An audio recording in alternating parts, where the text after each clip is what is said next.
Sedangkan kata Nabi sallallahu alaihi wasallam, awwalu ma yuhasabul abdu, awwalu ma yuhasabu bihil abdu min amalihi yaumal qiyamah as-salah. Idza saluhat saluha kullu amalihi wa idza fasadat fasada kullu amalihi. Atau kama qala sallallahu alaihi wasallam. Bisnis yang pertama ditanya di padang mahsyar salat. Jangan dianggap salat kau nak bisnis. Usaha kau keraja yang paling hebat salat kau. Kata sahabat, ayyul amali ahabbu ilallah, apa amal usaha kerja bisnis yang paling dicintai oleh Allah? Kata Nabi, as-salatu ala di Malaysia itu ditawarkan keraja di satu PT gaji 10.000, 30 juta sebulan, 33 juta sebulan. Tapi keceknya lain boleh hamba salat berjamaah dalam 5 waktu sehari semalam. Keceknya zuhur jo asar nak boleh, subuh maghrib isya boleh. Berhenti dapat petis cari kerajo dapat gaji 10 juta sebulannya, tapi nyo bisa solat 5 waktu sehari semalam. Sebabnya nyo akan melebihkan bisnisnya dengan Allah berbanding dengan Allah. Ya Allah, 33 juta tu dikajar, sembahyang kau nanti salat je. Allah ya. Azan dulu baru kita tarikkan ya.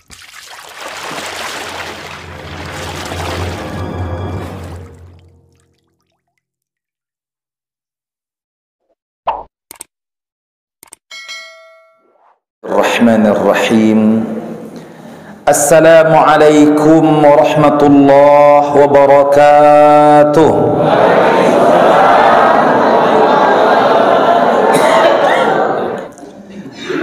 Alhamdulillahilladzi hadana lihada wa ma kunna linahtadiya laula an hadana Allah. Alhamdulillahilladzi arsala rasulahu bil huda wa dinil haqq liyudhhirahu 'ala ad-din kullih walau karihal kafirun. Alhamdulillahilladzi an'amana bi ni'matil iman wal islam wal Qur'an. Wa nusalli wa nusallimu 'ala habibina al-Mustafa Rasulillah sallallahu alaihi wasallam wa 'ala alihi wa ashabihi al-kiram. Allahumma inna nas'aluka hubbak wa hubba nabiyyika Muhammadin sallallahu alaihi wasallam wa hubba man yuhibbuk wa hubba amali yuqarribuna ila hubbik. Ya Allah, anugerahkan kepada kami yang hadir sekarang ini ya Allah. Anugerahkan kepada kami cinta yang teramat tinggi dan mendalam kepadamu ya Allah. Ya Allah, anugerahkan kepada kami cinta yang teramat tinggi dan mendalam kepada baginda Rasulullah sallallahu alaihi wasallam. Ya Allah, anugerahkan kepada kami cinta kepada orang-orang yang mencintaimu dan mencintai baginda sallallahu alaihi wasallam. Ya Allah, anugerahkan kepada kami cinta kepada amalan yang akan mengantarkan kami ke dalam cintamu dan cinta baginda Rasulullah sallallahu alaihi wasallam. Ya Allah, kumpulkan kami nanti di syurgamu ya Allah bersama orang-orang yang kami cintai ya dzal jalali wal ikram. Allahumma faqihna fid din wa 'allimna ta'wilah. Wa sallallahu ala nabiyyina Muhammad wa ala alihi wa sahbihi wa baraka wa sallam. Walhamdulillahi rabbil alamin. Sehat semua? Alhamdulillah. Alhamdulillah ya. Segala puji bagi Allah Subhanahu wa taala yang telah memberikan kesehatan kepada kita. Dan orang-orang yang sehat, orang-orang yang kuat itu orang-orang yang mampu melangkah ke masjid. Ya. Ada juga orang yang mengangkat barbel, ya. 50 kilo, 60 kilo, masjid 50 meter aja di rumahnya enggak kuat dia ke sini. Ya. Jadi belum tentu orang yang kuat tu orang yang nampaknya mengangkat barbel tu belum tentu dia kuat. Orang yang kuat itu adalah orang-orang yang mampu melangkahkan kakinya ke rumah Allah Subhanahu wa taala ketika Allah memanggilnya. Ya. Jangan sampai ya, ketika Allah Subhanahu wa taala memanggil kita cuek saja. Dan makanya ketika dia susah dia memanggil Allah, Allah pun cuek juga. ولا تكونوا كالذين نسوا الله فأنساهم أنفسهم. Kata Allah, jangan kamu seperti orang-orang yang melupakan Allah, lalu Allah pun melupakan mereka. Seperti saja nggak boleh. Kalau bisa wajah kita ni, kalau ada orang melihat wajah kita, orang ingat Allah Subhanahu wa taala. Nah, kalau bisa seperti itu, ya. Orang melihat wajah kita, dia langsung ingat kepada Allah Subhanahu wa taala. Seperti mana ya diriwayatkan, ya, Abdul Qadir Jailani. Abdul Qadir Jailani, orang kalau melihat wajahnya, orang langsung taubat. Orang langsung bertaubat, ingin bertaubat. Ini orang melihat wajah kita tambah berdosa dia. Ini bahayanya. Ya. Ada orang melihat wajah Syekh Abdul Qadir Jailani, dia mau bertaubat orang itu. Ini orang melihat wajah kita, orang itu tambah berdosa. Ini kan bahaya kita nih. Ya, kalau bisa senantiasa orang melihat wajah kita itu dia ingin dekat dengan Allah Subhanahu wa taala. Salawat dan salam kepada baginda Rasulullah sallallahu alaihi wasallam, yang mana baginda Rasulullah sallallahu alaihi wasallam yang teramat kasih dan cinta kepada umatnya. Ya, Rasulullah sallallahu alaihi wasallam itu pernah satu hari dia sujud lama, kata ibunda Aisyah, seolah-olah aku menyangka Rasulullah itu meninggal. Maka aku dekatkan wajahku, pipiku. Rasulullah ketika itu sujud, dan teramat lamanya sujud Rasulullah sallallahu alaihi wasallam, aku menyangka Rasulullah meninggal. Lalu aku letakkan pipiku di telapak kaki Nabi yang sedang sujud. Aku ingin merasakan apakah dia sudah meninggal atau belum. Ternyata aku mendengar di sujudnya itu lirih suaranya, Allahumma sallim ummati, Allahumma sallim ummati. Ya Allah, selamatkan umatku ya Allah, selamatkan umatku ya Allah. Allah, Rasulullah tiap hari mengingat akan kita.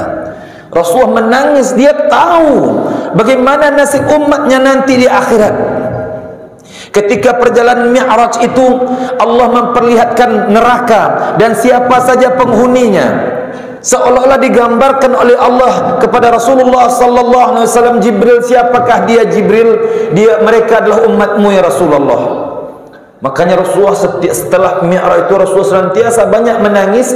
Menangis apa? Menangis akan nasib umatnya nanti. Ini kita pula santai-santai aja sekarang, ya. Nabi menangis akan nasib kita nanti. Jangan sampai kita pula santai. Bersungguh-sungguhlah untuk mendapatkan akhirat yang jauh lebih baik. Seorang penyair mengatakan, ya bena Adam, waladatka ummuka baqiya wan nasu hawlaka yadhakuna masrura, wahris li akhiratika idza bakau fi yawm mautika wa anta dhahikan masrura. Hai anak Adam, ketika kamu dilahirkan, kamu menangis, orang yang di sekelilingmu tertawa, bahagia, gembira dengan kelahiranmu. Jaga-jagalah dirimu, buat yang terbaik untuk akhiratmu. Kalau bisa ketika mereka menangis di hari kematianmu, sedangkan kamu dalam keadaan tersenyum, gembira dan tertawa. Allah Subhanahu wa taala berfirman, A'udzu billahi minasyaitonir rajim. Bismillahirrahmanirrahim. Ya ayyuhalladzina amanu taqullaha wal tanzur nafsum ma qaddamat lighad wattaqullaha innallaha khabirun bima ta'malun. Hai orang yang beriman, bertakwalah kamu kepada Allah, laksanakan segala titah perintah Allah, banyak hadir dalam majlis ilmu supaya tahu kita apa saja perintah Allah. Berilmulah supaya apa? Kita tahu apa yang mau kita laksanakan supaya kita taat kepada Allah. Menuntut ilmulah kamu supaya kamu tahu apa yang mesti kamu jauhi. Jangan sampai kamu bermaksiat kepada Allah yang telah banyak berbuat baik kepadamu. Dan kemudian Allah katakan, persiapkanlah dirimu untuk menghadapi masa depan yang kekal dan abadi. Kalau kamu persiapkan dengan persiapan yang terbaik, maka kamu akan mendapatkan kenikmatan selama-lamanya. Wa innal abrara lafi na'im. Sesungguhnya orang-orang yang berbuat baik di dunia ini, dia senantiasa dalam kenikmatan nantinya. Jangan sampai menyesal. Kalau kamu tidak mempersiapkan dengan persiapan yang terbaik, maka kamu kalau masuk ke dalam neraka, summa la yamutu fiha wa la yahya, ndak hidup ndak mati, tersiksa selama-lamanya. Ndak hidup ndak mati, summa la yamutu fiha wa la yahya, enggak hidup ndak mati di neraka itu, tersiksa saja.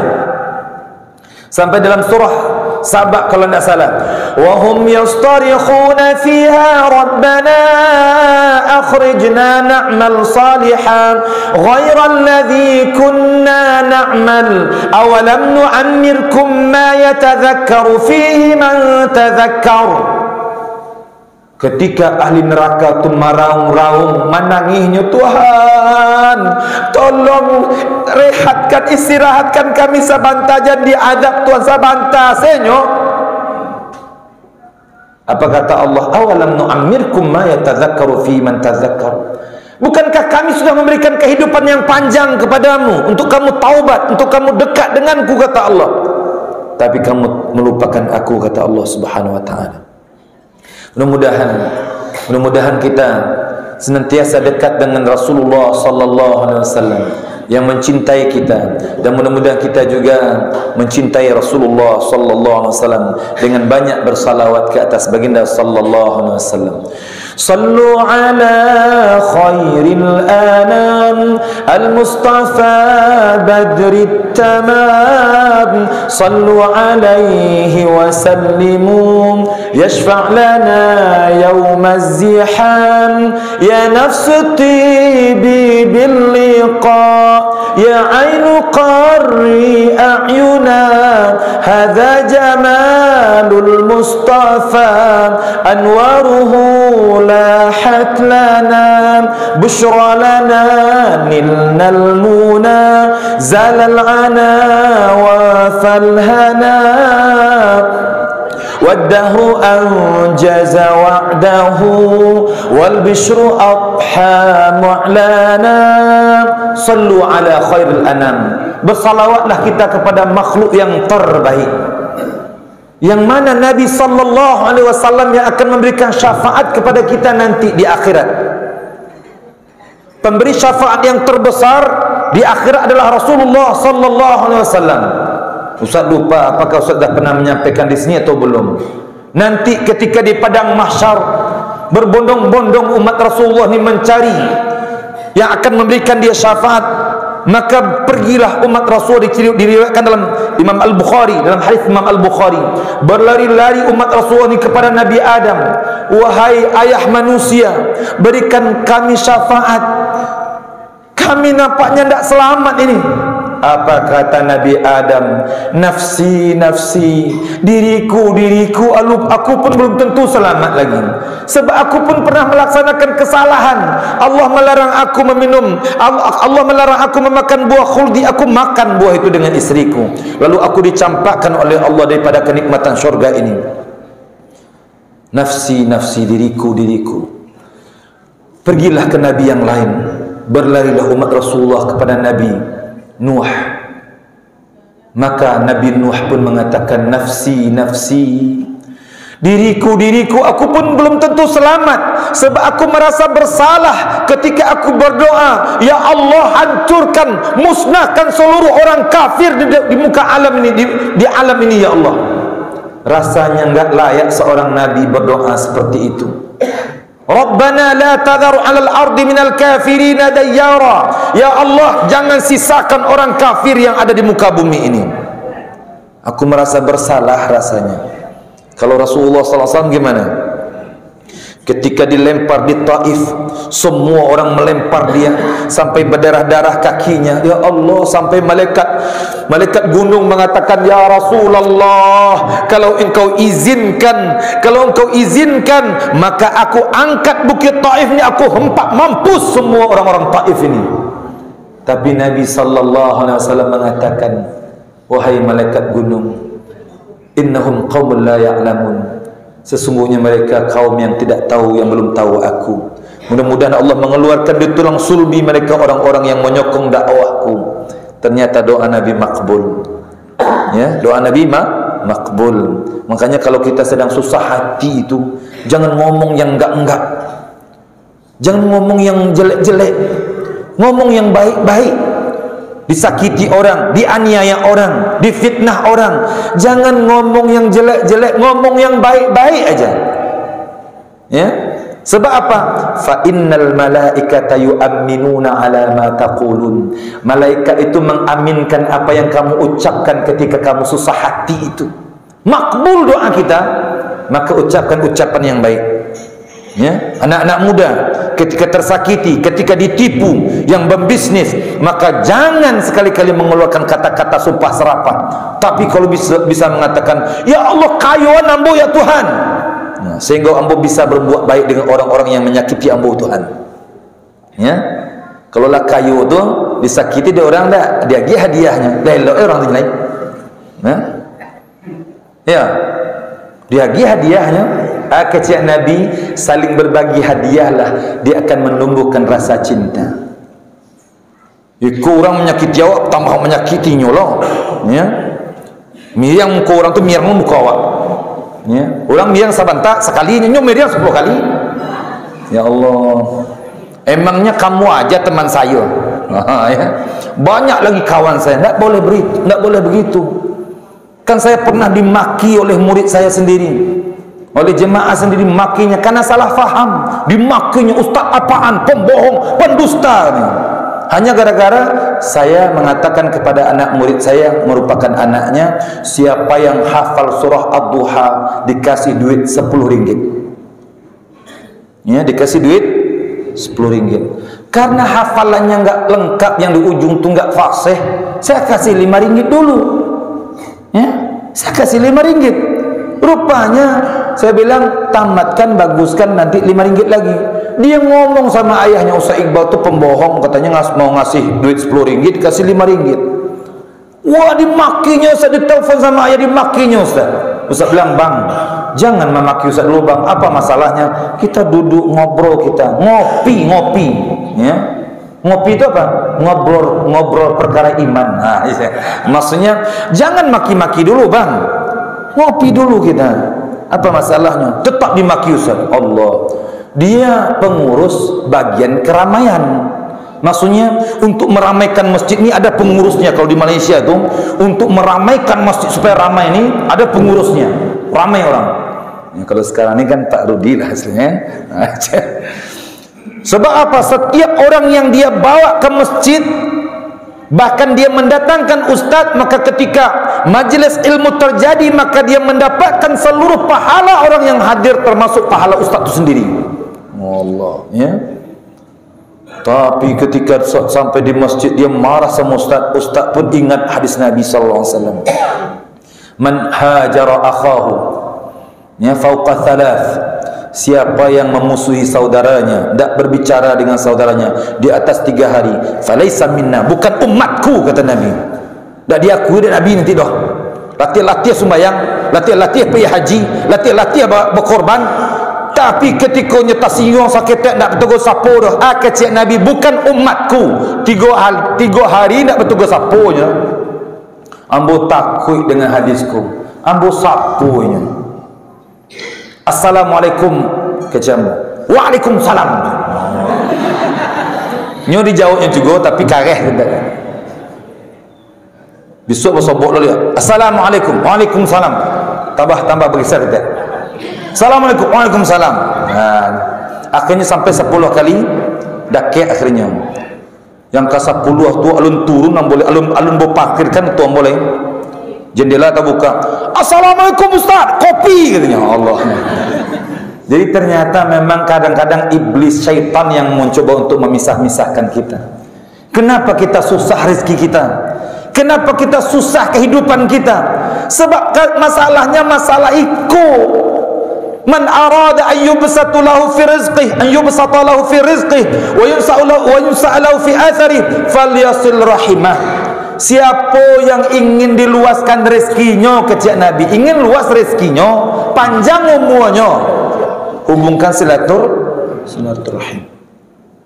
Ya, ambo tadanga kisah ni kan, almarhum ya Pak Herman Nawas kan, Masya Allah, membelanjuan kawan-kawan makan, bukan bertambah kurang rezekinya, bertambah banyak. Ya, sebab Allah Subhanahu wa taala menjanjikan wa ma anfaqtum min syai'in fahuwa yukhlifu. Siapa yang menginfakkan rezekinya di jalan Allah karena Allah, magi orang makan tu nak main-main dah. Kata Nabi sallallahu alaihi wasallam, ya Aisyah ittaqin nar walau bisyikki tamrah. Ya Aisyah, takutlah kamu dengan api neraka walaupun magi orang makan sabiji korma, 1,5 biji korma. Apatah lagi kalau orang makan orang sapinggan, 2 pinggan, ya, berpinggan-pinggan. Allahu akbar. Tambah jauh daripada api neraka tu. Ya. Makanya berlomba-lomba lah untuk bagi makan. Okey. Tu mukadimah dulu. Sebab lama dah bersobok. Okey, ya. Okey. Karena memang lama tidak bertemu, kita bicarakan sedikit-sedikit poin-poin saja, ya. Sebab memang rupanya memang kesibukan gong alah tangkek pandemi kalau istilahnya lah tidak kurang, akhirnya jadual-jadual yang sudah ada tu hidup kembali dia. Jadi lah pergi ke Kuala Lumpur, ya, alhamdulillah dah bersobok je murid-murid, ya, di Kuala Lumpur, dan kemudian di Jakarta pun hidup kembali semuanya. Jadi memang, ya, memang rezeki, ya, kita bertemu dengan pada hari ini. Poin yang akan kita bicarakan sedikit pada malam ini adalah pertama, keutamaan bulan Dzulhijjah. Keutamaan bulan Dzulhijjah. Nabi sallallahu alaihi wasallam ma min ayyam, kata Nabi sallallahu alaihi wasallam, tidak ada hari, ya, ma min ayyam al-amalu salih fihinna ahabbu ila Allah min hadhihi al-ayyam al-ashr. Tidak ada amal salih yang lebih hebat, ya, lebih hebat melainkan pada hari-hari yang ke-10 kau, kata Nabi. Walal jihadu fi sabilillah ya Rasulullah, walaupun berbanding jihad di jalan Allah. Ternyata ya Allah, orang berjihad di jalan Allah itu 1 jam berdiri dalam jihad di jalan Allah tu sama dia dengan nilai dia beribadah kepada Allah 60 tahun. 1 jam sama nilainya dia beribadah salat 60 tahun. 1 jam jihad dengan Allah Subhanahu wa taala. Masya Allah, ya. Langsung dia minum, ya. Siapa yang memberikan makan di dunia, Allah berikan makan di padang mahsyar. Sianan magiah minum di dunia, Allah agiah minum di padang mahsyar. Sianan magiah pakaian di dunia, Allah agiah pakaiannya di padang mahsyar, ya. Sianan magiah kipih angin di dunia, Allah kipih dia di padang mahsyar nanti. Sianan magiah AC di dunia, Allah dingin kelonya nanti di padang mahsyar itu, ya. Ikut yang terakhir itu terjemahnya, ya. Apa namanya, tafsirannya. Yang 3 itu di hadis Nabi itu, memberikan makan, memberikan minum, memberikan pakaian. Itu makanya rumah makan Padang itu tidak main-main dong. Rumah makan Padang tu nak main-main, dibuat rumah makan tu untuk apa? Sebab inyo melaksanakan hadis Nabi kau. Siapa nak bagi makan, siapa nak bagi minum, maka Allah agih makan dia minum nanti di padang mahsyar. Walaupun awak makan di rumah makan Padang tu membayi, ya. Ya. Siapa nak bagi pakaian, manjahit orang Padang kau. Ya kan, manjahitnya. Itu tidak main-main, makanya dua itu orang Padang terkenal di Madinah. Penjahit Padang dengan rumah makan Padang. Tapi ke rumah makan Padang babi lo dirandang.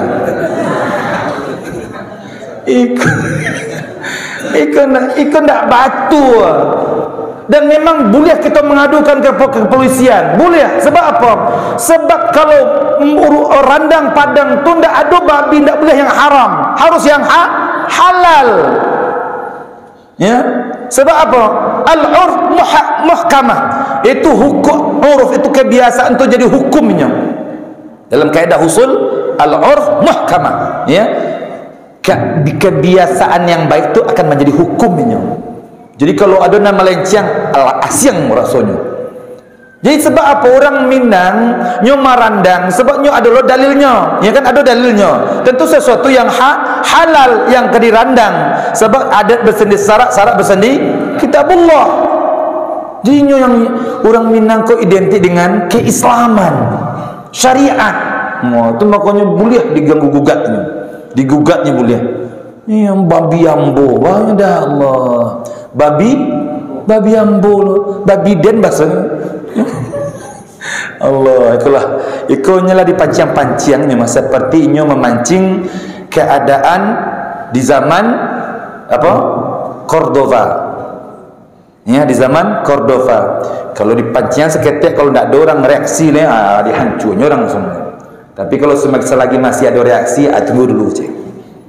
Ya, tapi ingatlah bahwa kita mesti mempertahankan syariat-syariat Allah. Kita mesti mempertahankan nilai-nilai Allah Subhanahu wa taala. Kalau kita melihat kemungkaran, kita diam saja, maka kita pun termasuk orang yang disapu habis oleh Allah dengan musibah dan azab karena diamnya kita. Maka kata Allah Subhanahu wa taala, wattaqu fitnatan la tusibanna alladhina zalamu minkum khassah. Takutlah kamu kepada musibah, bala yang tidak menimpa orang-orang yang durhaka saja, tapi kamu yang baik-baik pun ditimpa juga, sebab kamu diam saja ketika maksiat itu terjadi. Tak boleh. Idza man ra'a minkum munkaran falyughayyir bi yadihi fa illam yastati' fa bi lisanihi fa illam yastati' fa bi qalbihi dzalika adhaful iman. Siapa yang melihat kemungkaran, rubah dengan tangannya, kekuasaannya. Tak mampu dengan lisannya, perkataannya, tak mampu dengan hatinya. Kalau tak mampu juga tambah es lain. Mampu je. Ya. Memang akan mampus juga nanti ya. Memang akan mampus. Okey. Bulan Dzulhijjah yang 1 sampai 10 itu amal soleh yang terbaik. Dan bahkan ulama mengatakan tidak ada amal-amal soleh yang lebih hebat berbanding hari-hari yang lain di dunia ini, melainkan yang terbaik 1 sampai 10 Dzulhijjah. Oh, itu amal yang terbaik. Dan bahkan kefarduannya kata ulama yang terbaik, yang paling hebat pahalanya 1 kalau amalan fardu yang kita laksanakan 1 sampai 10 Zulhijjah. Bahkan kata ulama amalan-amalan sunnah yang terbaik, yang paling hebat yang kita laksanakan hari-harinya 1 sampai 10 Zulhijjah. Amalan-amalan sunnah yang terbaik. Makanya jangan disia-siakan 1 sampai 10 Dzulhijjah ko buat amal-amal terbaik. Melainkan kalau malam yang terbaik 10 malam terakhir Ramadan. Dan malam yang terbaik di seluruh dunia 1 malam itu, malam Al-Qadar itu. Tapi kalau hari-harinya 1 sampai 10 Dzulhijjah. Amalan apa yang paling pertama yang kita lakukan? Puasa. 1 sampai 10 puasa. Man shama yawman fi sabilillah ab'adahu Allah 'anil nar 70 kharifan. Siapa yang berpuasa 1 hari karena Allah, bukan puasa wajib kau, puasa sunat. Ikut dalam hadis Muslim, kau puasa sunat. Man shama yawman fi sabilillah ab'adahu Allah 'anil nar 70 kharifan. Siapa yang berpuasa 1 hari karena Allah, maka Allah jauhkan dia daripada api neraka 70 tahun atau 70 musim gugur. Allah. Puasalah. Ya. Alun ndak latih makan tu. Ya, Allah 60 tahun umur makan itu hari. Ya. Puasalah lain. Ya. Allah 60 tahun makan je lah, 80 tahun puasa lah. Ya. Kalau puasa sunat saja bisa dijauhkan sehari, puasa sunatnya dijauhkan daripada api neraka 70 tahun lamanya. Baan akan, ya Allah, awak tak tahu bila akan dijapui Tuhan. Ambo pun tak kata sama. Jangan terlalu tenggelamnya dengan dunia. Cari dunia untuk mendapatkan akhirat, cari rezeki untuk mendapatkan akhirat yang jauh lebih baik. Ambo sepupuamu meninggal bulan yang lalu. Sepupuamu, tetangga mesti kakak sepupu kandung ambo sebelah rumah ambo meninggalnya. Kinilah ada dalam kuburnya. Dah ditunggunya bila kiamat terjadi. Apa kau dalam kubur tu sanang-sanangnya atau ba'a? Tentu tergantung amalan. Kalau amalan kita bagus ancak, maka tenang dalam kubur, dapat nikmat kubur gitu. Kalau amalan kita tidak ancak, tersiksa sampai kiamat terjadi. Coba bayangkan, awak ketekah tu lo gini, ambo, bapak-bapak, ibu-ibu ketekah tu, kuburan lah siap menunggu kapanpun. Allah, jangan dianggap kesalahan ulama jolai. Sebentar lainnya, kata Imam Hasan Al-Bisri, araftum annal mauta haqqun wa lam tasta'iddulah.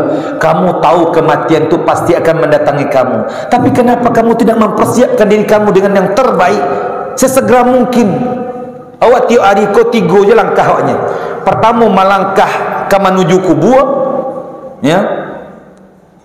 Kedua melangkah ke bersobok jo malaikat maut, ya tak? Dan ketiga melangkah ke meninggalkan orang-orang yang kita cintai. 3 tersebut. Tiap hari awak melangkah kok mesti ke melangkah ke menuju kubur. 5 ke mati. Ya, ke melangkah 5 ke bersobok jo malaikat maut. Dan ke melangkah nak tahu di mana, mungkin di Swiss awak meninggal. Kalau dah berhenti jalan-jalan ke Swiss, ya, kalau nak ke Paris. Tu parlimen rakyatnya. Ya. Ya. Kalau nak ke Swiss ke Paris, Paris sakitnya. Ya, sajam timbul Pariaman sekitarnya. Ya. Ya Allah, ya kalau bisa bersungguh-sungguh. Okey. Kemudian kata Allah Subhanahu wa taala, inna iddatash syuhur 'inda Allah 12 syahran fi kitabillah yauma khalaqas samawati wal ard minha arba'atun hurum. Allah menguatkan untuk 10 hari kau. 10 1 sampai 10 Zulhijjah kau, Allah menguatkan bahawa memang hebat hari kau. Sesungguhnya jumlah bilangan bulan dalam setahun tu 12 bulan. Kapan Allah tetapkan? Semenjak Allah menciptakan langit dan bumi. Dan Allah muliakan 4 bulan. 1 terpisah 3 barangkai. Yang terpisah Rajab, yang barangkai Dzulqa'dah, Dzulhijjah, Al-Muharram. Lalu Allah pun bersumpah wal fajr walayalin ashar.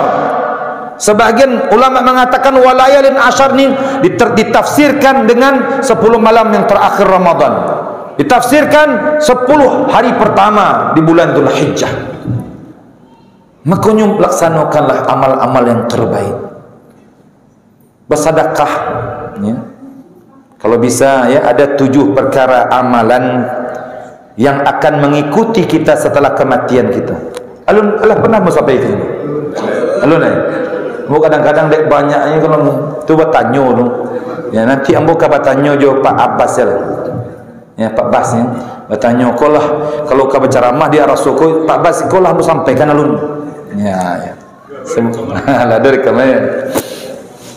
Kata Nabi sallallahu alaihi wasallam, inna mimma yalhaqul mu'min min amalihi wa hasanati ba'da mautih ilman 'allamahu wa nasyarah, ilman 'allamahu wa nasyarah, wa waladan salihan tarakah, aw mushafan warathah, aw masjidan banah, aw baitan libni sabil banah, aw nahran ajrah, aw sadaqatan akhrajaha min malihi fi hayatihi yalhaqu ba'da mautih. Rawahu Ibnu Majah. 7 perkara. Kalau berasa sudah, tapi ulang-ulang lah setiap supaya semangat. 7 perkara, yang mana 7 perkara kau akan senantiasa mengiringi kita setelah kematian. Alah mati awak, 7 perkara kau taruh mengalir pahalanya. Allahu Akbar. Bercahaya kuburan kita tu. Jangan sampai gelap kuburan tu. Yang pertama, ilman 'allamahu wa nasyarah. Yang pertama, ilmu yang nyo ajarkan, yang nyo sebarkan. Hafal Al-Fatihah. Al-Fatihah kita tu beraja dengan syekh yang sanadnya bersambung kepada Rasulullah. Ya, sebab baca Al-Fatihah kau harus beraja Al-Fatihah dengan syekh yang sanadnya bersambung dengan Rasulullah. Kalau ambo sanad ambo bacaan Al-Fatihah ambo bersambung ke Rasulullah, sebab ambo berguru dengan seorang guru namanya Syekh Dukali, orang yang nomor 1, hafiz yang nomor 1 di Libya. Syekh Dukali kalau di Masjidil Haram tu kayak Sudais lah ni. Ada di YouTube ni Syekh Dukali. Yang menjadi hakim yang musabaqah tilawatul Quran tingkat internasional. ke mana-mana diajak terus. Bersobok di Malaysia, bersobok jombo di Malaysia, dengan pakaian sufinya, bersobok bersalamainya. Tak langsung masih ingat jombo. Ya imam dia. Ya wahai imam. Sebab ambo di Libya imam kampus. Jadi masih ingat guru ke Allah ya. Ambo cium tangannya, ya imam, kif halak? Ya, apa kabar imam ni? Allahu akbar. Awak muridnya imam lah sebenarnya. Ya. Tapi memang di Libya tu jadi khatib Jumat, jadi imam masjid itu mahasiswa. Dan ambo alhamdulillah dengan izin Allah diangkat menjadi imam kampus selama 2 tahun. Ya.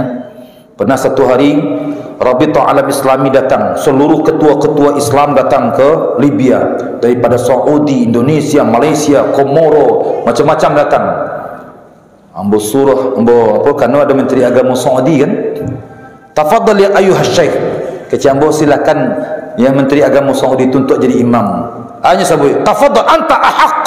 Oh bahasanya silakan engkau yang lebih layak katanya. Wah, ambo disuruh imam tu, ke ketua-ketua suruhnya membaca ayat ya, membaca ayat akhir surah Al-Ahzab. Wa qalu rabbana inna ata'na sadatana wa kubara'ana fa adalluna as-sabila rabbana atihim dhi'fayn minal 'adzabi wal'anhum la'nan kabira. Kecil membaca ayat tu, hai Tuhan, bunyi ayat tu, hai Tuhan, kamilah patuh kepada pembesar-pembesar kami ya, pemimpin-pemimpin kami, kamilah patuh Tuhan, tapi nyo sasekkan jalan kami Tuhan. Hai Tuhan, agihlah mereka itu 2 kali azab dan 2 kali laknat tu. Itu bunyi ayat tu. Kau di belakang pemimpin seluruh kan? Habis sembahyang ni, Assalamualaikum warahmatullahi wabarakatuh, Assalamualaikum warahmatullahi wabarakatuh. Ketua Yayasan Qaddafi itu Dr. Muhammad Sharif, ni orangnya elok berasiah wajahnya, ditunjuk ilmu, anta khatir, you are danger katanya, awakku bahaya yo je. Kata ambo ke doktor, ambo tak bisa menasihati orang tu di luar takut ambo dalam solat menasihatkan ya. Kadang-kadang di luar awak sagal menasihatkan pemimpin tu, dalam salat aja nasihatkan ya kan. Insyaallah. Okey, terus ilmu Al-Fatihah yang kita ajarkan jangan dianggap remeh. Makanya membaca Al-Fatihah tu, bahkan ada sebagian ulama atau sebagian ustaz mengatakan Al-Fatihah itu ruhud dunia wa ruhul akhirah, ruh kehidupan dunia dan ruh kehidupan akhirat. Sebab kalau ndak batu Al-Fatihahnya ndak cacat salatnya. La salata liman lam yaqra bi Fatihatil kitab. Ndak dianggap salat kalau orang ndak baca Al-Fatihah. Kalau Al-Fatihahnya ndak batul lah, cacat lah. Sedangkan kata Nabi sallallahu alaihi wasallam, awwalu ma yuhasabu bihil abdu min amalihi yaumal qiyamah as-salah. Idza saluha kullu amalihi wa idza fasada kullu amalihi. Atau kama qala sallallahu alaihi wasallam. Karajo, usaha, bisnis yang pertama ditanya di padang mahsyar salat. Jangan dianggap salat kau nak bisnis. Usaha kau kerajo yang paling hebat salat kau. Kata sahabat, ayyul amali ahabbu ilallah, apa amal usaha kerja bisnis yang paling dicintai oleh Allah? Kata Nabi, as-salatu ala waqtiha. Ada murid-murid di Malaysia tu ditawarkan kerajo di satu PT, gaji 10.000, 30 juta sebulan, 33 juta sebulan. Tapi keceknya lain boleh hamba salat berjamaah dalam 5 waktu sehari semalam. Keceknya zuhur jua asar nak boleh, subuh maghrib isya boleh. Berhenti dapat petis 33 juta kau je. Dicari kerajo dapat gaji 10 juta sebulannya, tapi nyo bisa solat 5 waktu sehari semalam. Sebabnya nyo akan melebihkan bisnisnya dengan Allah berbanding dengan manusia. Iku awak ya Allah, 33 juta tu dikajian, sembahyang kau nanti salat je. Allah ya. Azan dulu baru kita taruhkan. Ya, azan dulu nak, azan tak? Belum naik setiap lain. Nyo di Malaysia azan dulu, baru setelah tu ketika azan pergi berwuduk, dah berwuduk dah. Setelah azan tu taruhkan seketika ni. Okey, alun azan ayo. Yang kedua, wa waladan salihan tarakah, anak yang saleh yang nyo siapkan, yang nyo keluarkan pitihnya untuk mendidiknya menjadi orang yang terbaik. Jangan dianggap Imam Asy-Syafi'i itu apa namanya, menyekolahnya teka-teka itu saja di induknya. Tidak. Imam Asy-Syafi'i itu disekolahkan oleh ibunya, dijualnya rumahnya supaya Imam Asy-Syafi'i bisa berajaju Imam Malik. Gitu ibu Imam Asy-Syafi'i, dijualnya rumahnya supaya Imam Asy-Syafi'i kok bisa berajaju Imam Malik. Untuk gaji, untuk upah Imam Malik. Sebab menuntut ilmu ko waktu, syarat-syaratnya waktu, peluang, guru, pitih, alai, ilmu, itu syarat-syaratnya untuk mendapatkan ilmu kau. Jadi tidak gratis lah. Ambo ke Libya itu tidak gratis, dibiayai oleh Gaddafi. Jadi pai ke Libya itu Gaddafi membelanjuan ambo, dibalinya tiket. Tahun 2 dia agih pitih untuk bercuti 3 bulan. Masya Allah ya. Okey, silakan azan dulu. Ambo bisa dulu minum. Silakan azan. Boleh minum ya?